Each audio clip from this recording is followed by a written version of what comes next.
is, can you guess? Of course, playing video games, yes. Playing video games helped me learn Japanese a lot. Okay. Especially, okay, yeah. Yes, playing video games helped me learn Japanese a lot, especially in the reading and kanji part.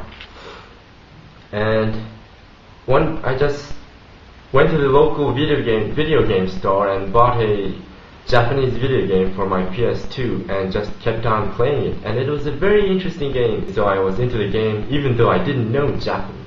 I couldn't read most of the things. I just kept on playing. And these two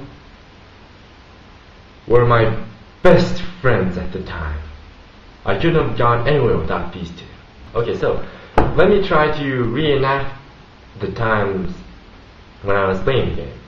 Okay, so the game that I played was called Persona 4, and it's a very good game. And just to note, I played and finished Persona 3 in English version, so I was pretty much familiar with all the gameplay and mechanics.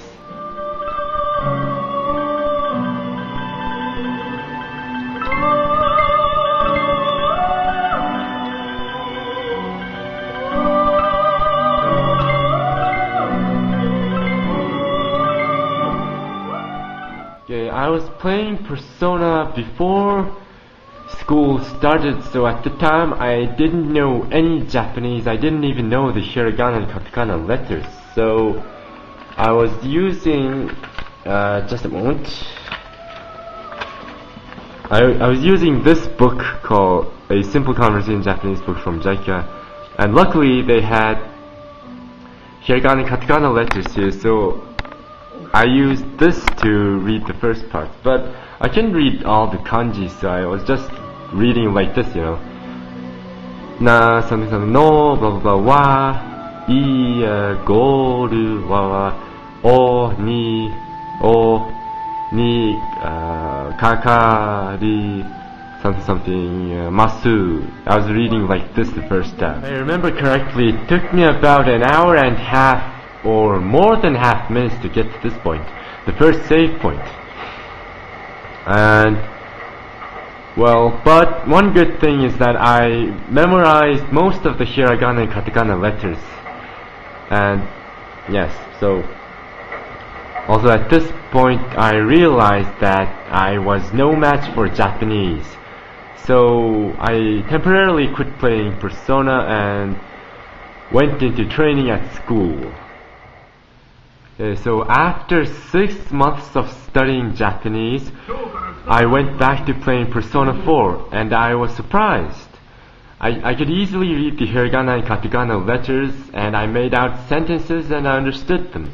But I also got a hold on the simple grammar.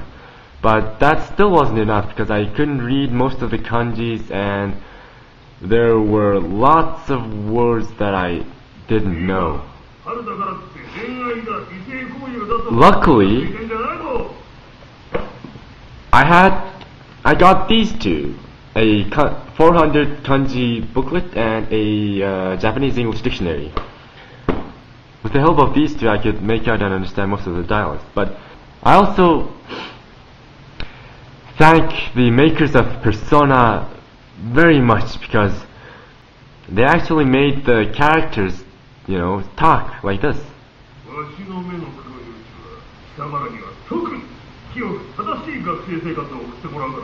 And by listening to them speaking, I could synchronize it with the dialogues, and when kanjis that I don't know appear, I know how they're read by listening to them, so I could easily look them up on my Japanese English dictionary.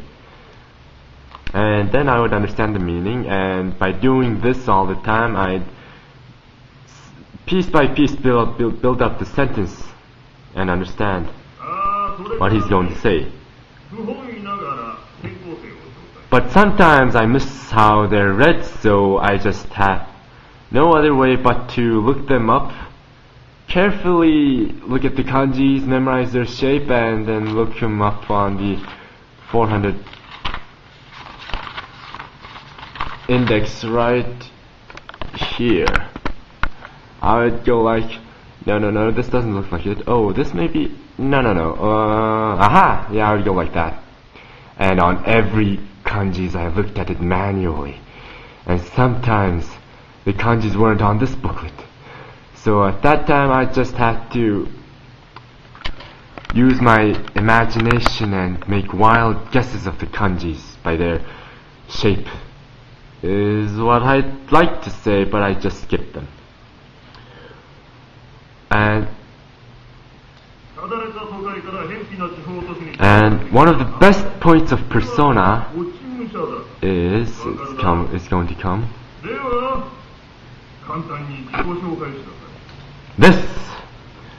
In Persona, you, the main character, can sometimes give the answers to people talking.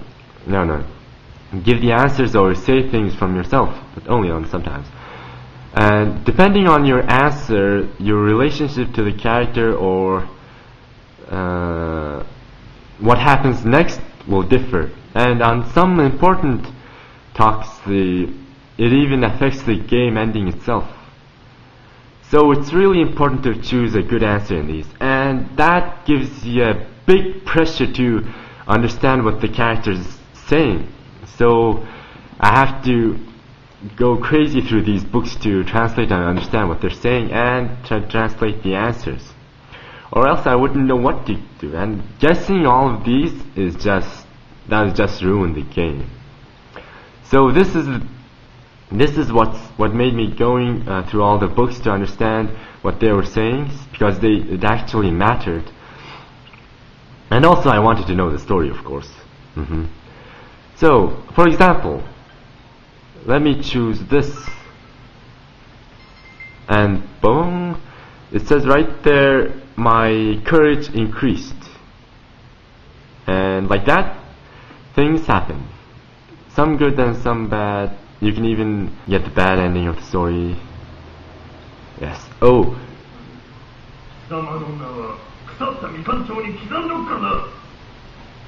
Yes.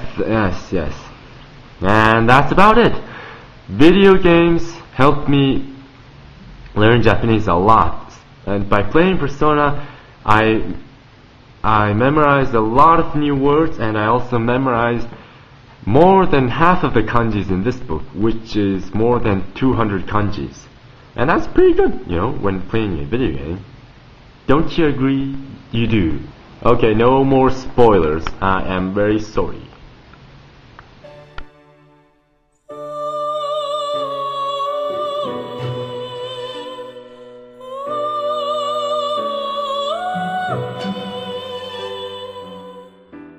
Method number 5 is more like a requirement than a method, and it is very important. In fact, it's the most important thing.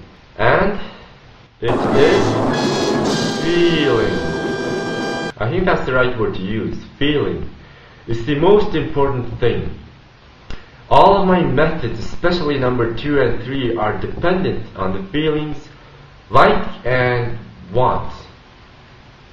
Without these two, they'd be meaningless. I actually transferred to a new school that teaches Japanese because I really wanted to go to Japan, and to do that I needed to learn Japanese, which wasn't that hard because I really liked Japanese and I really wanted to go to Japan. I liked the language and I really wanted to learn it, and because of this I studied hard and paid attention to class, Japanese class. I could learn Japanese by playing a video game because I like playing video games and I also like the language. I was interested. And I patiently looked up all the kanjis and words manually on my paper dictionary, and that took a lot of time. I learned Japanese by watching animes. And I could do that because I liked watching animes and I liked the language, and I also really wanted to learn Japanese. And I think my subconscious mind was happily storing away all the information and words from the anime, because later on, when I use Japanese and talk to someone, somehow these words suddenly just popped inside my head, and I knew what kind of words to use and what to say. It just came out. And I think that has to do with the subconscious mind and, just naturally memorizing them. So in the end, learning Japanese isn't that hard if you really, really want to learn it and like it. Well, that's pretty obvious. Why would anyone want to learn something they don't want to and have little interest in? That's kind of stupid, right? Right? And trust me, it's just a waste of time. My old school used to teach Russian, and after 2 years of having Russian classes, I've only learned about, 5 sentences and a few words? Like, Здравствуйте, меня зовут Мунх, мне 17 лет, мне русский язык не знаешь. Ты хлеб очень вкусный. If you can't find a place that teaches Japanese and if your school doesn't teach Japanese, then you'll have to teach yourself. You can use my methods, improvise on them. And if you really like the language and if you really, really want to learn it, the determination will come and you can learn it by yourself. There are plenty of ways, like buy a book from Amazon, ask Google Teacher, go to your local library, ask a friend, look up those thick and really big phone books that you hit people with. You might just find a number. And finally, just go for it.